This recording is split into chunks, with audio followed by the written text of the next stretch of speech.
বাইরে শুধু ঝড় হচ্ছে, দেখো আমার সব নিচে উল্টিয়ে পড়ে গেছে। দেখো বাইরে শুধু ঝড়টা দেখো কিভাবে হচ্ছে। বাপরে, আমার এখানে সব উড়ে টুড়ে সব পড়ে গেছে।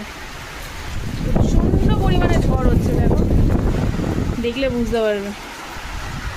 হয়তো হাওয়ার শব্দ আর আমার এই চুল নড়া দেখে বুঝতে পারছো কি পরিমাণে ঝড় বৃষ্টি হচ্ছে।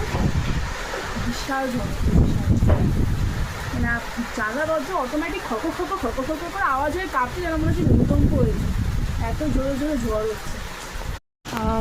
এত জোরে ঝড়টা এসেছে, সব এখানে না সব নিচে সব পড়ে গেছে, সব ওলট পালট হয়ে পড়ে আছে, সব খুলে খুলে পড়ে গেছে এখানেরও।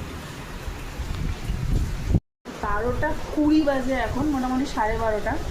আর আমি রান্নাঘরে ছিলাম, মানে এত জোরে ঝড়টা এসেছে আমি জাস্ট কেঁপে উঠেছি ভাই। মানে রান্নাঘরে জানলা ধপাস ধপাস ধপাস ধপাস করে আওয়াজ হচ্ছে। তো ঝড়টা দেখো, মানে আমার এগুলো খুলে পড়ে গেছে একটা নিচে। এত জোর ঝড় হয়েছে, ভয় লাগে। আমার ঝড় দেখলে আমার খুব ভয় লাগে।